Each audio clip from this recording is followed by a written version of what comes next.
The idea for the Mott Eats Food Pantry was actually born out of an informal conversation that took place at one of our all-college conversation days.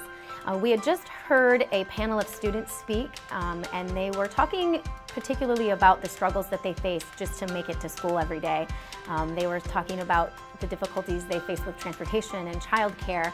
And Jen Fillion, my colleague, and I were stretching our legs in the back of the room and started to have a conversation just about food and how, if students are struggling with transportation and childcare costs, then certainly they're struggling with basic necessities like food.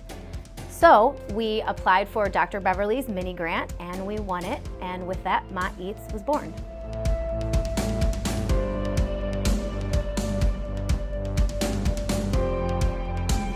Mott Eats actually is sort of a multifaceted initiative. Of course, one facet is the food pantry, and we are an established school pantry. We've partnered with the Eastern Michigan Food Bank, which means that we can offer enough food for all of our registered students to have groceries for a week. But in addition to the food pantry itself, we also try to provide other services for students. For instance, in the food pantry, we have tons of information that will help students get other types of food assistance. For instance, we have pamphlets on the SNAP program. We also have information about how students can use nutrition to battle the impact of lead.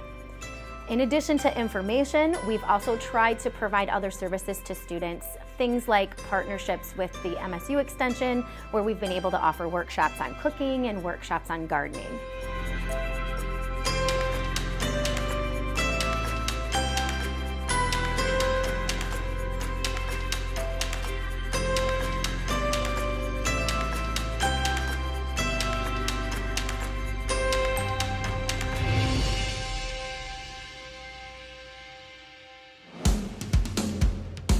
So we have been able to continue to support Mott Eats and continue to grow our program of Mott Eats, thanks in no small part to the contribution of many different people on this campus.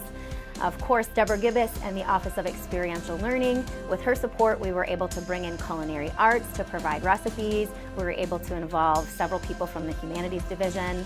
And then obviously, the continued support of our administration has been absolutely vital to our success. Dr. Beverly in particular, not only did she give us the initial grant funding to start the partnership with the Eastern Michigan Food Bank, but she's also helped support our continuing efforts. And I also have to kind of give a shout out to the Office of Grant Development, who have really helped make sure that we have the funding needed to provide this service for our students. Now we have a plan in place to move the food pantry over to the soon-to-be open Family Life Center. And I'm really excited about this because it's a much more visible, easier to access location for our students. Also, we'll be able to have coolers and provide fresh foods and produce. So what started as just an informal conversation between two faculty members at one of our all-college conversation days has turned into a permanent feature of our student support services. And I am proud to be at an institution where we can make those kinds of things happen and offer those services to our students.